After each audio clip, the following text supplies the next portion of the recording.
Kini ang Jerusalem Church of God maghatod kaninyo sa kamatuoran.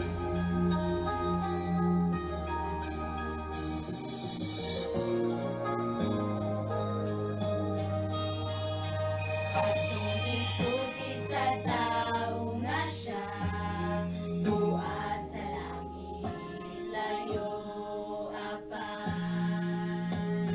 Nahibalo sa kasing-kasing, kung kinahanglan sa atong paglakaw. Padayunon talang, kay naa siya nagtanaw, nagatingman. Naa siya, si Jesus, buntag-buntag, higala siya, nagkauban lang kaniya, pakisulti ka sa ligan. Ang Diyos kahigulungan siya, makikuban ako. Iakita sa mga pag-antos o pagagulo sa kasubo. Nakasayo siya sa ligilang kay naa siya, na nagauna sa mga dalanta. Lakaw tanawa lamang siya, kay ikaw iatiman niya. Naa siya, si Jesus, buntag-buntag, higala siya, lakauban lang kaniya, pakigsulti ka sa ligan. Ang Diyos kahigulungan siya, naa siya, si Jesus, buntag-buntag, higala siya, lakauban lang kaniya, pakigsulti ka sa ligan. Ang Diyos kahigulungan siya, ang Diyos kahigulungan siya. Dili ka na mag-inusaran, magauban siya, muuban siya. May hapon Pastor Mandi no sa higayon higatag no sa makiigsunan gyud nga naa sa nagapaminaw kanato kanunay no sa ato ang tulumanon sa matag Sabado sa hapon. Ako nag shout out sa atong igsoon no nga Sister Ana Misarte, perminti gini siya no kada kuan ni siya kada meet nato naa na siya perminti. Uban pa sa atong makiigsunan nga nas lagi yung mga dapit nga bisan dili sila makakuan, dili sila maka tambong kanato sa atong Google Meet pero nagahimo sila sa pagsunod sa ato ang YouTube channel no nga mao ang kini ang kamatuoran. So sa atong kaigsunan din ha sa Luzon no pinanguluhan ni kuan Pastor Rivera uban na sab ni Evangelista Elvin. Dinha sa Bohol nga area no inubanan ni Pastor Pastor Roger Banyel no sa mga kaigsunan diha sa Leyte no inubanan sa atong pangulo diha no si Elder Rodolfo Cabias sa mga dinhi sab sa Mindanao no pinaagi sa pagdumala ni Pastor Pablo Postero no kami nagapasalamat sa iyang pagsuporta niini nga bulaton kay kini mao na magid kini karon ato nga bulaton no mas kusog ato ang kusog karon ang pagpaminaw sa pulong sa Dios sa social media mao ni nga atong paningkamutan. Ako usab nagangyo sa tong kaigsunan no nga dili sila malimot anis pag-share sa ilahang kuan Facebook wall para pod makatabang ta sa pagpalapnag sa mga pulong sa Dios. Pastor Mandy. Okay, sa dili pa nako ihatag ang atong igsoon Evangelist Elvin Minel. Magampo sa kita mga igsoon. Amahan nga balaan nga ikaw sa imong trono sa kamiyan sa mga langit. Ikaw ang Dios ni Abraham, Isaac ug ni Jacob. Niya kami amahan ini nga kahaponon, nga adlong papahulay, mo palanog sa imong mga pulong sa mga kaigsuonan o sa katawhan aron sa pagpahibalo sa imong kamatuoran. Amahan nga balaan, punon mo sa kahibalo ang among igsuon nga may magatipik-tipik karon sa imong mga pulong. Giyahi si amahan nga makahimo siya sa pagsulti uyon sa imong kabubuton. Amo salig kanimo ang tranamahan nga kining among gihangyo kami nagatuo ikaw guban kanamo. Pinagi lamang amahan sa imong bugtong anak Ginoong Kristo nga among manluluwas. Amen. Mga igsoon, kining atong igsoon karon sa Evangelista Elven, tugutan lang nato siya musulti og Tagalog in a way kanang kitang tanan nga mga Bisaya nakaintindi man kitang Tagalog. Pwede ni niya himuon Tagalog Bisaya ang iyang istorya aron maka pahibalogod siya kanato sa kamatuoran. Atong ihatag ang atong evangelista igsoon Elven Minel.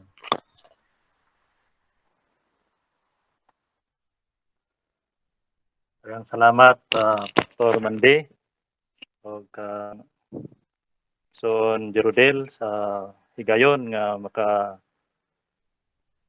sulti ta dinhi sa Google Meet. Kita ay ta sa Google Meet.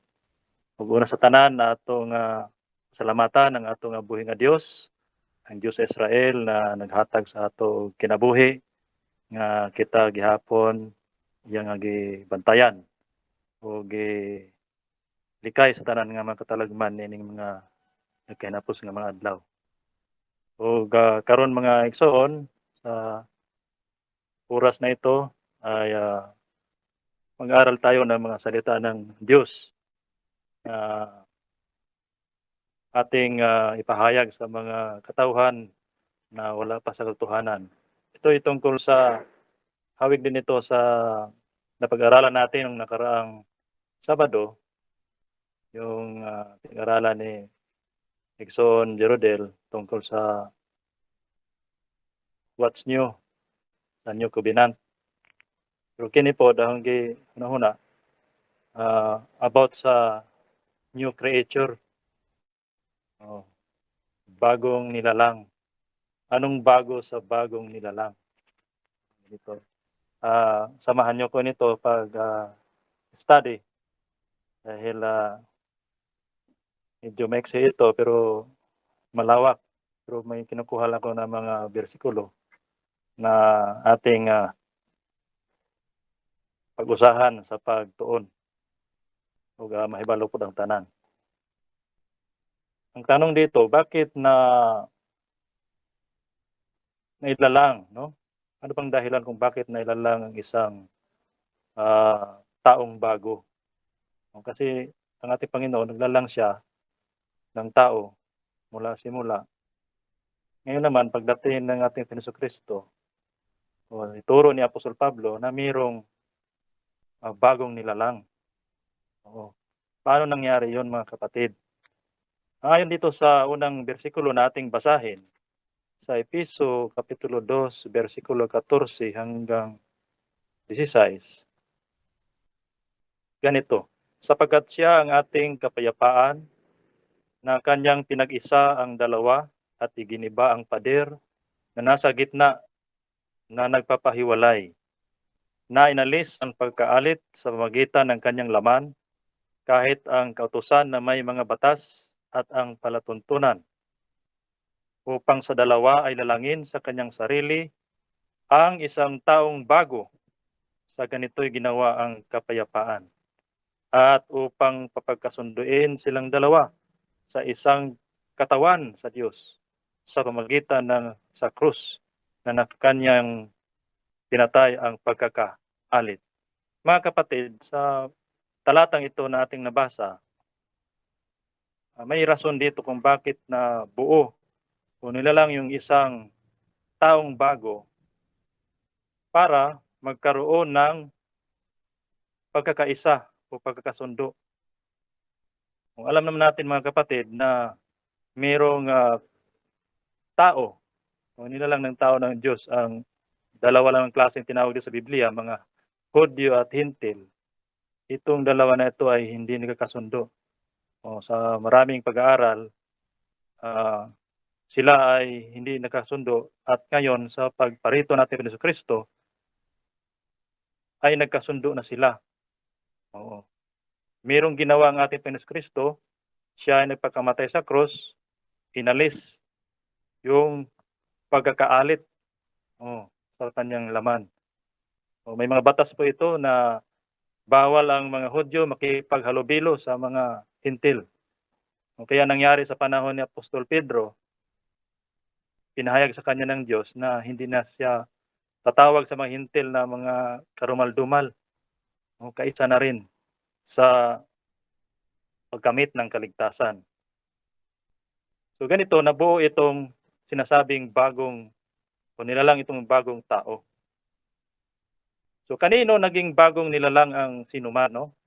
Kahit sinuman, no, sinabi nito, Mahudyo man o Hintil, ang sinabi nito kung sinuman, na matawag na siya ay bagong nilalang.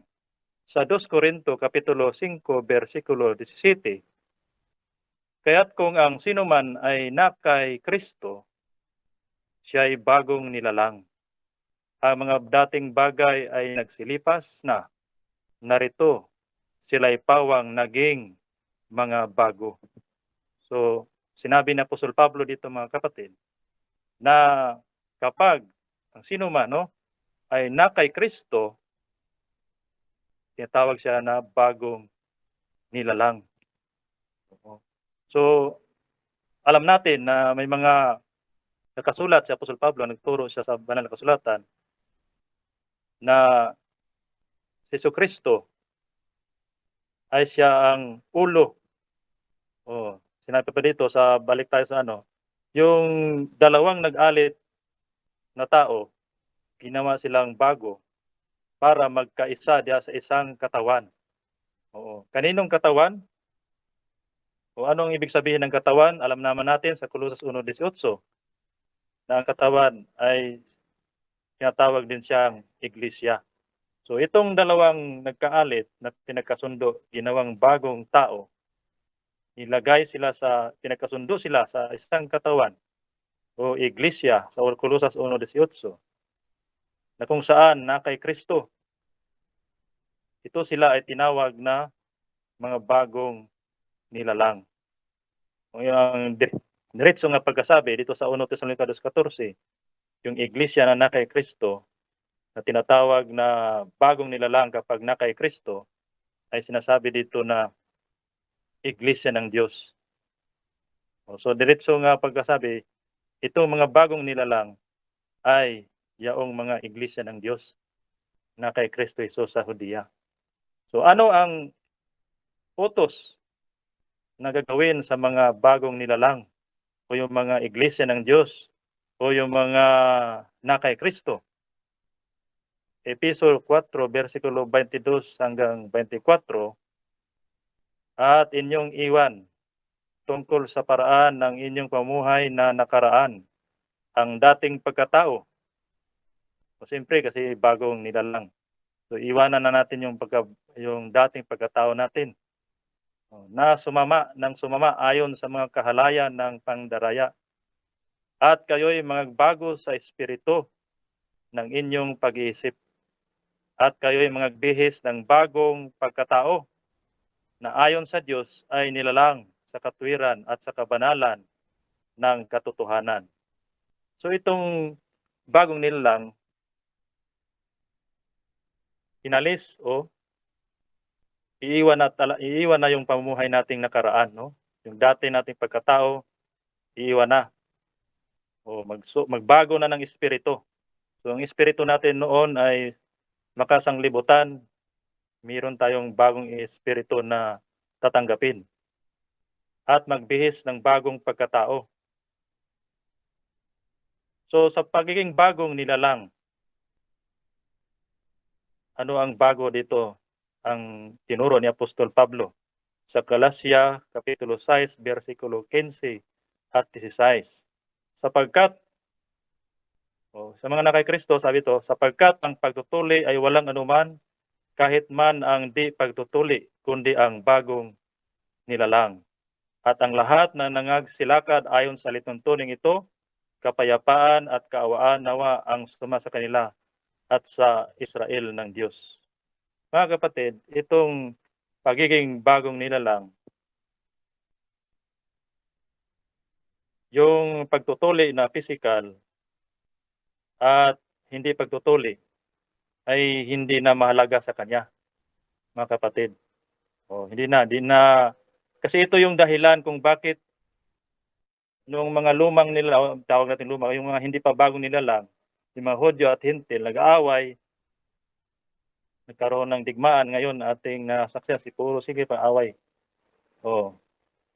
Dahil dito, yung pagtutuli sa physical, di ba, magkantsawan yung mga na hindi tuli. So nag-aaway ito ang dalawa. So ngayon, sa bagong nilalang ay wala nang bili, kundi yung pagtupad na sa utos ng Diyos, no? So wala nang bili ang tuli ka o hindi, basta ikaw ay bagong nilalang na. So nagalakad na siya sa mga alituntunin, no, ng ating Diyos, kapayapaan, hindi na sa away, no, kapayapaan na, peace, at kaawaan. Kaawaan nawa ang sumasa kanila. So ang tawag din sa kanila, Israel ng Diyos. Maliban sa tinawag na iglesia ng Diyos, yung mga nakay Kristo, yung mga bagong nilalang tinawag na iglesia ng Diyos, ang isa pang tawag sa bagong nilalang ay Israel ng Diyos. May Israel ng Diyos, may Israel ng Diyos. Pero mayroon pang sinasabi dito, bagong Israel ng Diyos. Paano naging bagong Israel ng Diyos? Ang alituntuning sinusunod ay yung sa unahang mga verse, nagiging spiritual, mga kapatid. Yung pagtutuli, nagiging, basahin natin sa Roma 2:28. Ano ang binigyang halaga o bago sa pagiging bagong nilalang? Dahil sa una, mga tinuli sa physical, ngayon, sa bagong nilalang, hindi na pinahalagahan yung physical na pagtutuli. Napalatandaan na siya ay Israel ng Diyos. Sa bagong Israel ng Diyos, sabi dito, Roma 2:28, sapagkat siya ay hindi Hudyo kung sa labas lamang, ni magiging pagtutuli yaong hayag sa laman. Opo, yung sinabi dito. Tatapat siya ay Hudyo sa loob, at ang pagtutuli ay yaong sa puso, sa espiritu, hindi sa titik. Ang kanyang kapurihan ay hindi sa mga tao, kundi sa Diyos. Mga kapatid, itong pagiging bagong nilalang, kasama dito ang taga-Israel, mga Hudyo, at Hintil, no? Sa talata pa, kasi pinaggusto ng ating Panginoon magkaroon ng kapayapaan, magkaisa sila sa isang katawan, at ganitong nangyari, magiging bagong tao. So ngayon, sa pagiging bagong tao, bagong nilalang, hindi na tutuliin sa physical na pagkatuli, kundi sa spiritual na pagkatuli na. Si Hudyo o si Hintil, daraan sa ganito. Tutuliin sa espiritu. Magiging Hudyo sa espiritu, sa loob. Silang physical o natural na mga Hudyo, gagawin pang maging spiritual na Hudyo. Sabi dito, di ba? Hindi sa titik. Ibig sabihin, useless yung nasa titik. Nakikita sa birth certificate, passport, mga ID. Pupurihin ng tao na, oy, yan ang Hudyo kasi makikita sa papel. Pero, hindi yan kagustuhan natin Panginoon. Hindi kapurihan natin Panginoon, kundi yung pagiging Hudyo, pagiging bagong nilalang ay yung sa puso, no? Yung pagtutuli ay yung sa puso, sa espiritu, at ang kapurihan ay sa Diyos. So ngayon, ito mga bagong nilalang, ano ang ikinabubuhay nila. O paano sila mamuhay? Kasi bagong nilalang na sila eh. Sa Galatia 5:25, kung tayo'y nangabubuhay sa pamagitan ng Espiritu, ay mangagsilakad naman tayo ayon sa Espiritu. Mga kapatid, tandaan po natin na itong mga bagong nilalang, spiritually tinuli sila. O spiritually Hudyo sila. Nagiging Israel ng Diyos sila. O mahintil, mahudyo. Pinag-isa sa isang katawan, o sa katawan ni Kristo, na kay Kristo na tinatawag na Iglesia ng Diyos. Mamuhay sila sa Espiritu. At lalakad na sila ngayon ayon sa Espiritu. Paano malalaman?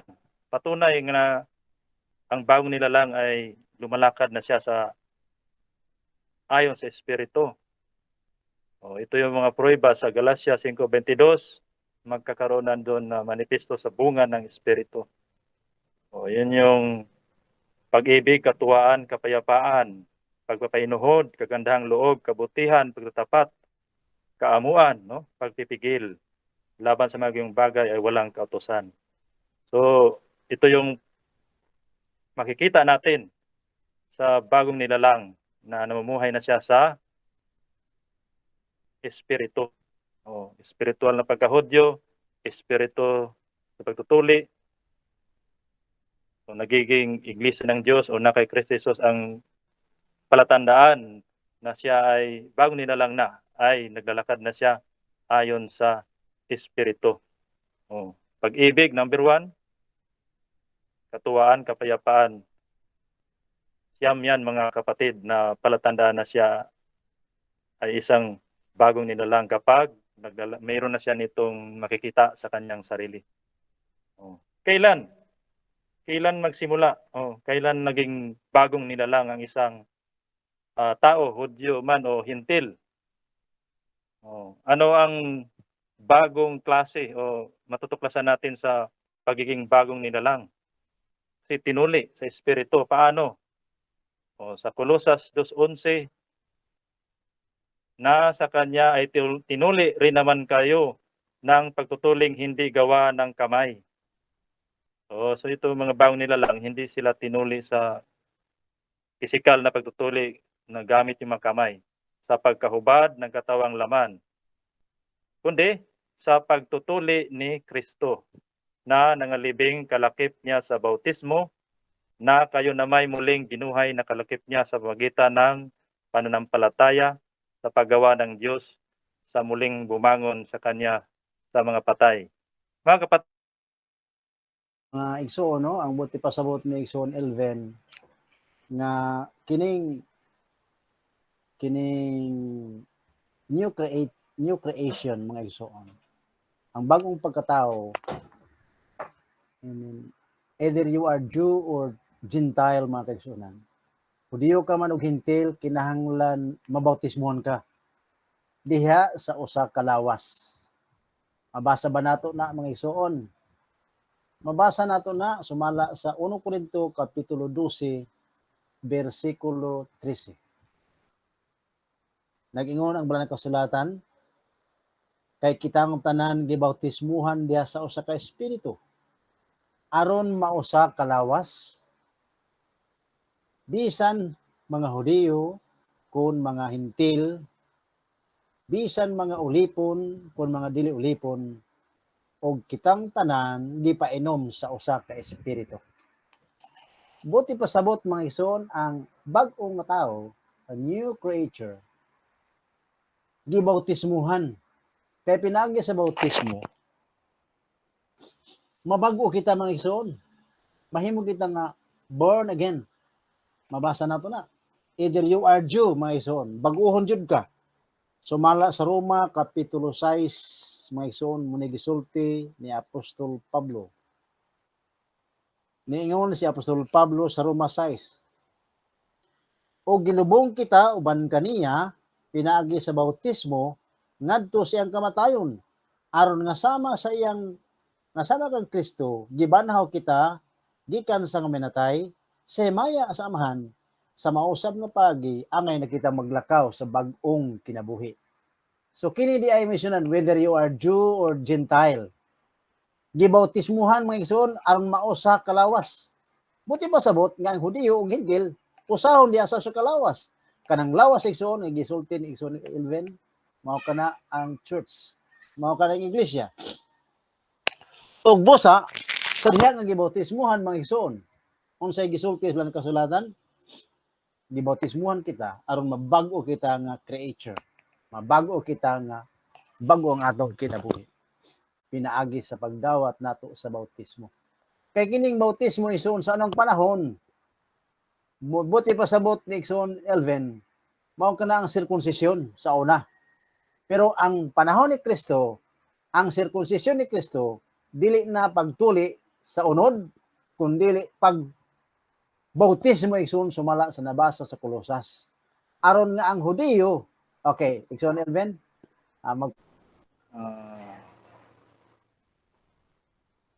Sa to ta huling Galacia to no, Galacia 3:27. Sapagkat ang lahat na sa inyo ay binautismuhan, kay Kristo ay ibinihis si Kristo. So, ganito yung proseso mga kapatid. Kasi gusto ng ating Panginoon na magkaisa. Wala yung barrier. Pinako sa cross yung pagiging alitan. Yung batas na tungkol sa pagiging bawal ang magsundo o magsama o maghimamat yung mga Hudyo at mga Hintil. Ngayon, ang plano ng ating Panginoon, bago gumawa siya ng bagong nilalang, no? Na pagkaisahin, pagkasunduin sa isang katawan. So, both ang Hudyo at Hintil dadaan sa ganitong proseso na magiging bagong nilalang. Sa pamagitan ng pagtutuli sa espiritu. Sa loob, magiging Hudyo sa loob. At ilagay sila sa isang katawan, yung katawan ni Kristo, na siyang Iglesia, sinasabi doon sa 1 Tessalonicenses 14, Iglesia ng Diyos. Doon magkaisa yung bagong nilalang. Na lumalakad na sila sa ayon sa Espiritu. Malapit na pag-celebrate ng pista sa Pentecostes. Pag-alala natin sa Holy Spirit na bababa sa bawat isa. Ito mga bagong nilalang na to ay mamuhay na sila ayon sa Espiritu.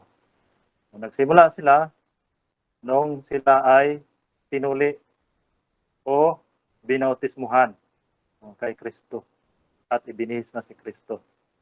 So ito mga Hudyo, nagiging Hudyo sa Espiritu, pinuli sa Espiritu, yung pagiging Hudyo nila, yung spiritual na pagka-Hudyo. Ganon din ang mangyari sa mga Hintil. Kasi yung bagong nila lang, iiwan natin yung pagiging luma, no? Yung dati natin pagkatao, halimbawa, tayo ay Hintil. So, magiging spiritual Hudyo na tayo ngayon. Israel ng Diyos. Yung mga taga-Israel, mga Hudyo, sa laman, magiging spiritual na rin na Hudyo. Yung Hudyo sa loob na rin sila. So, nagiging parehas. Naging patas na doon sa isang katawan ni Jesucristo.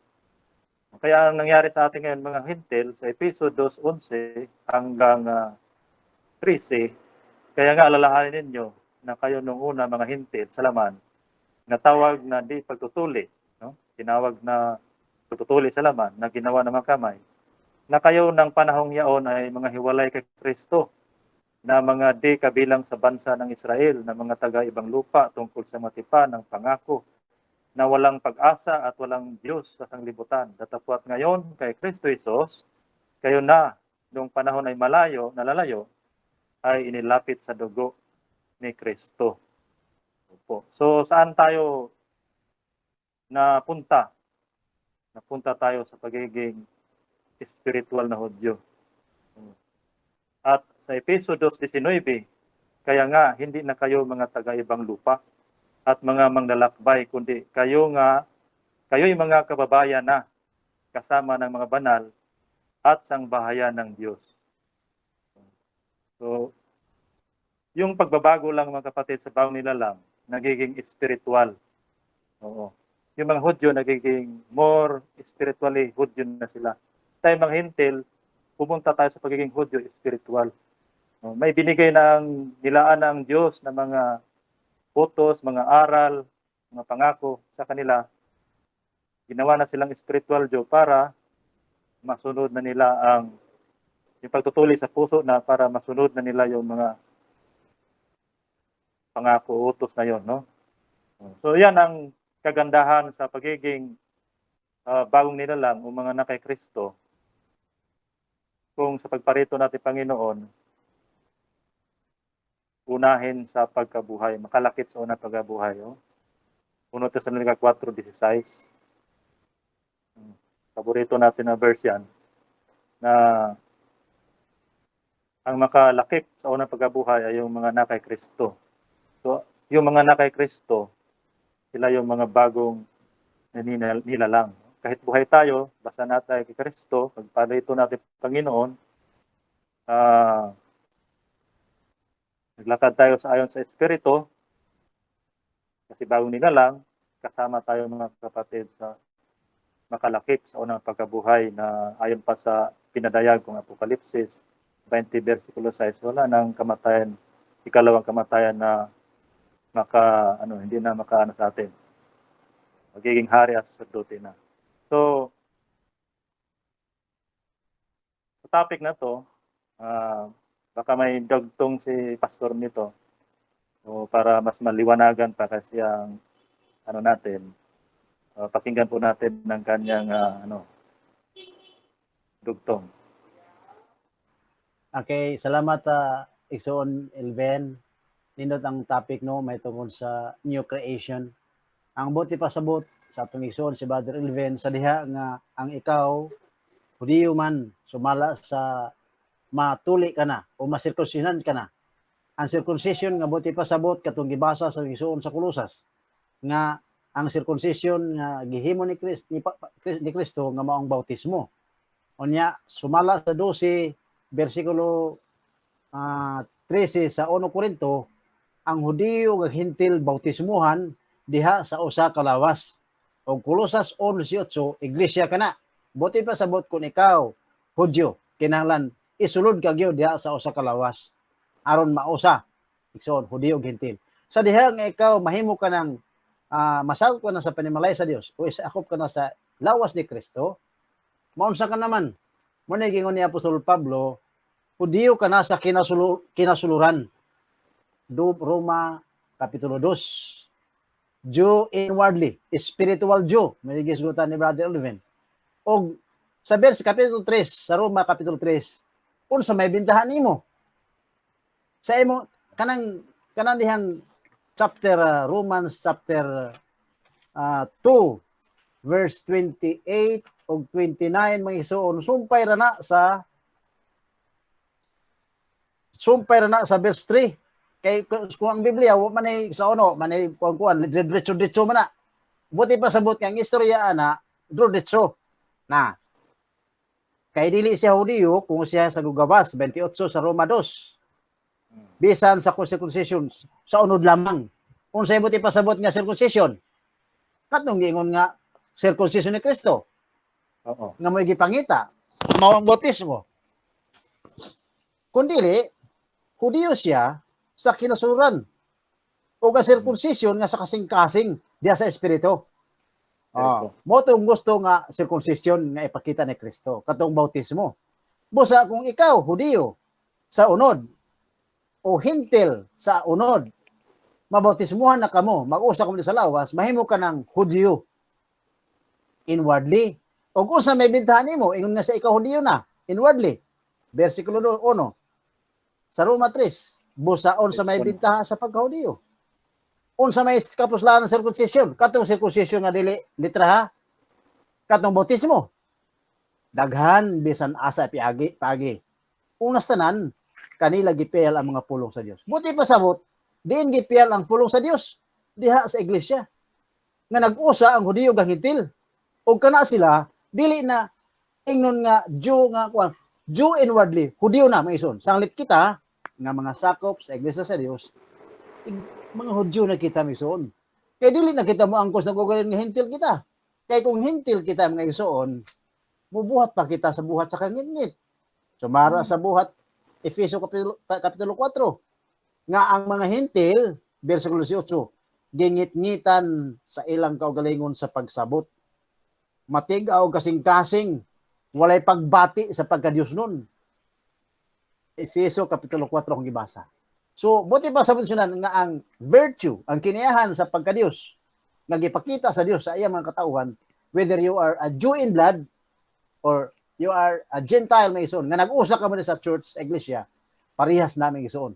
Sanglit, kung atong tanaan ang sulti ni Apostol Pablo sa Galacia, wala na'y Hudyo ni Grisyanhon. Kitang tanan o sa diha kang Kristo. Ang Hudyo ug ang Hintil giusa diha kang Kristo. Sanglit, tanaw na ning balay ko nato ning new creation kay nindot kay ning topiko sa atong igsoon. Kolosas Kapitulo 3 versikulo 10 ug 11. Tanawa. Og managsulob kamo ingon nga bag-ong tao. Unsa kuno? Managsulob kamo in new creature, bagong pagkatao nga binabag-o pinagi sa kahibalo. Sumala ni adtong nagbuhat kaninyo. Nga didto wala na Grisyanhon, versikulo 11, walay Hudiyo, circumcision, o gili sinirkunsisyonan, dumulong, tagasita, ulipon, taong may gawas kagawasan, apan si Kristo mao ang tanan, o anaa sa tanan. So diha kang Kristo na bugos ang Hudiyo kag Hintil mingson, diha kang Kristo. Unsa man ni siya igsoon? Unod sila kados 14. Ingon si Apostol Pablo, be ye followers, brethren, be ye followers of the Church of God in Judea. Ang iglesia sa Dios sa Judea na kang Kristo Jesus, mag-usa kita diha. Kay mao kini siya ang giingon ni Brother Elvin na Israel sa Dios. Mao kini ang Israel sa Dios. So, sanglit sa diha na ikaw mayson nga mahimo ka ng sakop sa Israel sa Dios. Giingon gibanggit gyapon ni Igsoon, Evangelista Elvin nga dili ka na dumuluong. Tagilungsod ka na matud pa sa Efeso Kapitulo 2. Oh. Yun din tungod niya na matud pa niya. Yadtong panahon na dili na kita busa matud pa niya din busa dili na kamo dumuluong 19. 2:19. Og tagalingsod na kamo sa mga balaan og sa panimalay sa Dios. Holy nation, igsoon. Balaan nga katawhan sa Dios. Nga unsa? 1 Pedro Kapitulo 2 versikulo 9. Apan kamo mao ang kaliwatan nga pinili. Harianon nga pagkasaserdote, nasod nga balaan. Katawhan nga kagulingon sa Dios. Nga igamantala ninyo ang paghalangdon niyang nagtawag kanyo gikan sa kangit-ngit ngadto sa iyang katigalahan kahayag. Igsoon. Tigam ni ha. Nga nagtawag ninyo gikan sa kangit-ngit ngadto sa iyang katingalahan kahayag. Kangit-ngit igsoon. Alang sa mga Hudiyo wala makakita kang Kristo. Kangit-ngit mga igsoon. Alang sa mga Hintil nga wala makakita kang Kristo. Apan sa diha nga nag-usa ang Hintil ug Hudiyo sa iglesia. Unsa kuno? Nakakita kita sa katingalahan nga this wonderful light. Nga sa miaging panahon kamo dili katawhan sa Dios, apan karon katawhan na sa Dios. Nga sa miaging panahon dili akong katawhan, amiagom sa kaluoy apan karon niagom na kamo sa kaluoy. Munay sikreto igsoon sa bag-ong tao. Sanglit bisan pa mga igsoon sa dihang gikatubang ni Ginoong Hesus. Ang usa ka rabay nga Hudyo magtutudlo giingnan ni Ginoong Hesus. Gawas kung ang tao magpakatawa pag-usab. Galatia, John chapter 3. Dili gid siya makakita sa gingharian sa Dios. Giotro pagsulti. Nangutaan na ako sa Nikodemo. Kung saon man sa tao sa pagpakatawa pag-usab, musulod pa ba siya sa taguan kan sa inahan? Apan sige ni sabihin, Jesus mingon, gawas mong tao, magpakatao, pinagi sa tubig ug sa Espiritu. Unsa may buti masabot niya na? Ang circumcision mga igsoon, ang bautismo, kinahanglan ikaw, Hudiyo, magpabautismo igsoon. Aron ka unsa? Aron ka makasulod sa kiriyan sa Dios. So ang Hudiyo kag Hintil kinahanglan magpa-circumcision, sa circumcision ni Kristo nga ang bautismo aron mausa diha sa usa ka lawas nga mao ang iglesia. Igsoon, dalagon ng Dios ini. Tingali si Igsoon Geraldil na kay katampo ini. Igsoon Geraldil, tagay gamay nga tampo gihapon aron makabati kita sa pamahayag ni Igsoon Geraldil. Salamat kay Pastor, no? Nindot kayo ang tema sa ato ang ebanghelista, no? May tungod sa new creation, no? Kay bisan gani mga kaigsunan sa una pang panahon pas may Israelhanon, importante gid kayo kining kini bang circumcision na gitudlo gani si Jehovah, ang Dios gyud. Nga anong pinakanindot gid ay nga kini circumcision sa kasing-kasing na say purpose diha, no? Matud pa sa Deuteronomio 10 versikulo 16, nagingon siya diha si ang Dios. Busa sirkunsidahan ninyo ang yamis sa inyong kasing-kasing og dili na kamo magmasukihon. Anong kinahanglan magyud nga sirkunsisyonan ang atong kasing-kasing? Na say purpose diha, no? Kay kon sirkunsisyonan ang atong kasing-kasing, dili itong gisulti ni Brother Elvin ganiha nga sa unod lang nga circumcision. Kung dili ka to circumcision nga kasing-kasing, magmasinulondon dita, dili dita magmasukihon. Gani gipaklaro na magyud sa atong igsoon ganiha, labi na sa atong pastor nga pinaka-importante gyud nga klase nga circumcision diha mao gyud ang kinahanglan kadtong mabautismohan siya, no?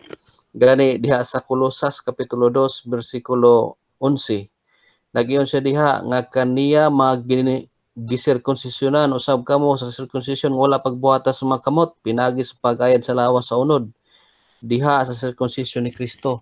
So kini mga kaigsuonan, mao kini klase nga gisgutan dinhi ni Apostol Pablo katong gisulti gitudlo pod ni Jehovah mahitungod sa nga circumcision ninyo sa yamis sa inyong kasing-kasing. So i-touch giday ang kasing-kasing para kanang tinuod gyud nga circumcision, dili itong sa mga kamot lamang. Gani sa bersikulo 12 nga sa gilubong kamuban kaniya diha sa bautismo, diin gibanhaw usab kamuban kaniya pinag sa pagtuo sa buhat sa Dios nga nangabanhaw kaniya gikan sa mga minatay. 13 og kamo sa nangamatay na tungod sa inyong mga paglapas ug sa pagkawalay circumcision sa inyong unod, kamo gibuhi niya sa tingob uban kaniya nga nagapasaylo kanato sa atong tanan nga mga paglapas. Gani kung ato ning tanawon dinhi, kung atong usabton pag-ayo, dili day nato pwede i-abuse kining bautismo kay mao bay uso karon nga bautismohan sa uban nga mga iglesia bautismohan kay aron nga mahimo siya new creation. Pero di ay naitudlo si Apostol San Pablo usab sa Roma 12 nga ang pagka-circumcision di ay dapat na siya sundon, no? Gani so giibasa sa atong ipayag sa ato ebanghelista dapat na siya sa church, na siya sa correct na church.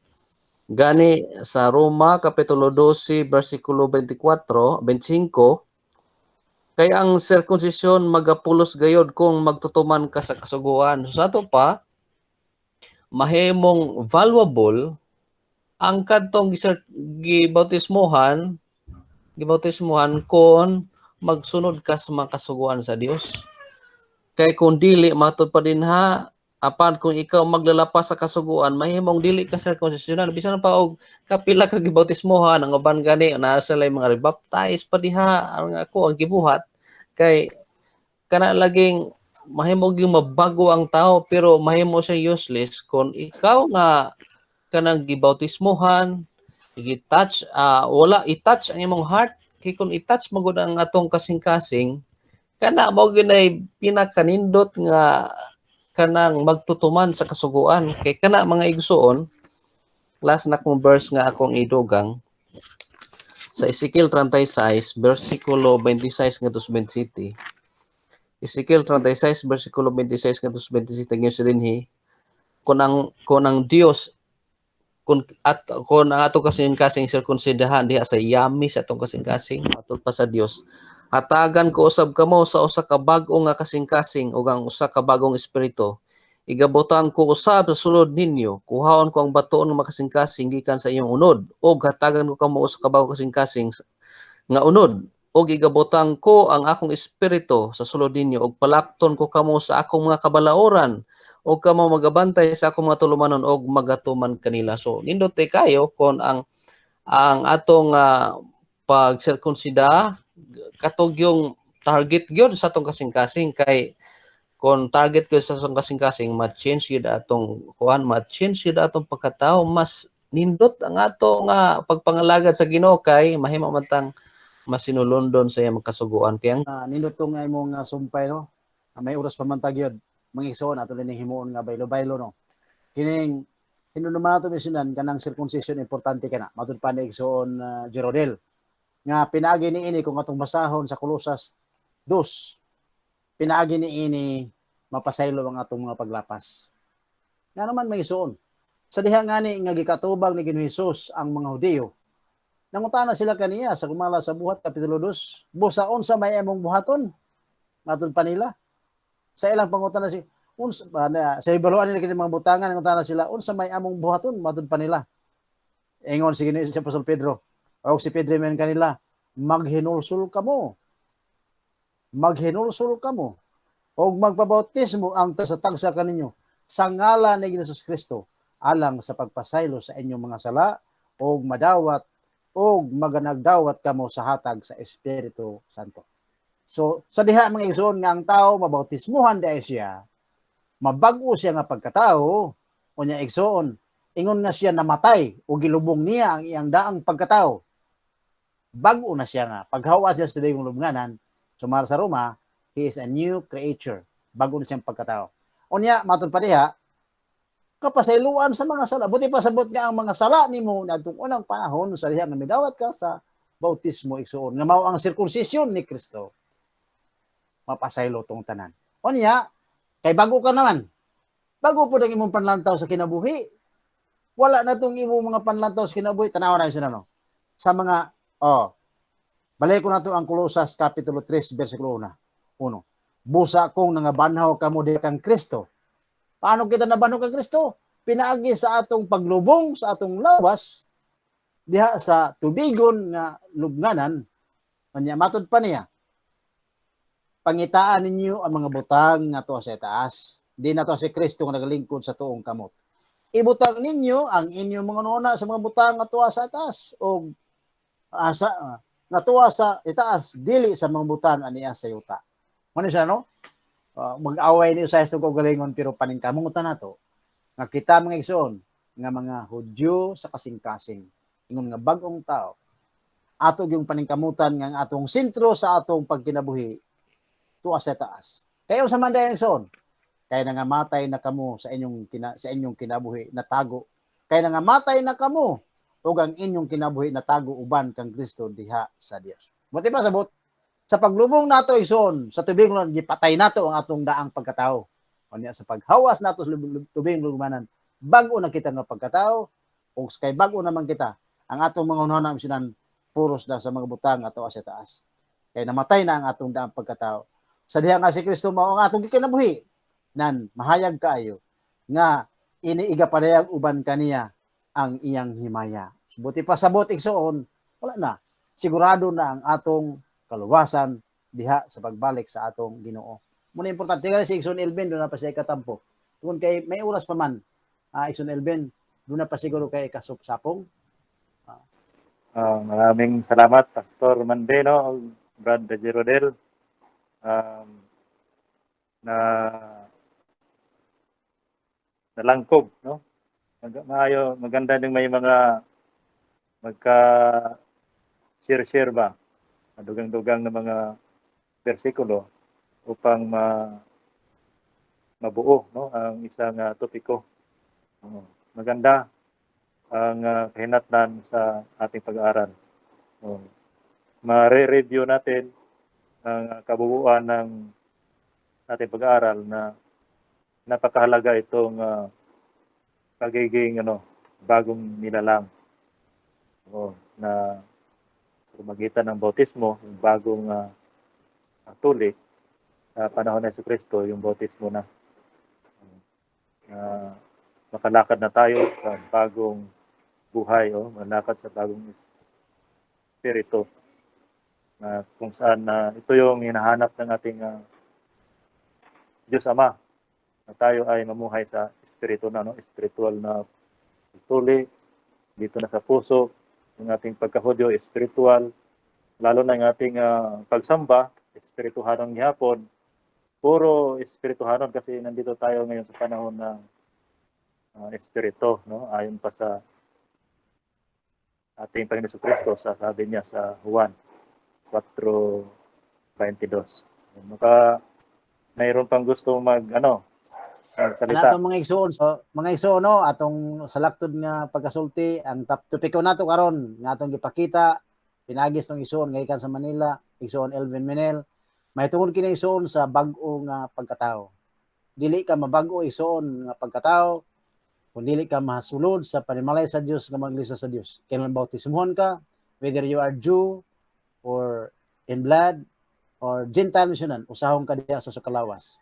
Naidaghang mga bersikulo nga nagsuportar ana o aron kita mahimo nga giingon sa Galacia, Israel sa Dios. Okay. Israel gihapon sinan mao kini ang remnant, ang kaliwat nga salin nga katawhan sa Dios. Nga ang iyang katawhan misunan, ang iyang pangulo nagsakay og asna sumala sa Galacia, sumala sa Zacarias. Ang jutay nga panon nga remnant igsoon nga gitukod ni Kristo ang iglesia sumala sa Mateo 16:18. So mao kini igsoon ang atong programa Dalaygon ang Dios o ang atong igsoon diha sa ang mga igsoon nato sa katmunay mo pay pagpanulod sa uban. Okay. Gusto taming mo tan-aw ba igsoon Alimardola ipakita ang mga igsoon nato diha. Mangumusta kami ninyong tanan diha sa igsoon nato sa katmunay. Ipangumusta ko sa atong pastor, atong mga kaigsuonan diha. Dalaygon ang Dios nga kanunay kamo nagmadasigon sa atong pagtuo. Dalaygon ang Dios sa Israel. So, kini tapuson na nato ni nga programa. Tapuson nato ni Igsoon Jerodel. Sige, pastor. Okay, ato kining paampuan sa atong Igsoon Jerodel Postrero.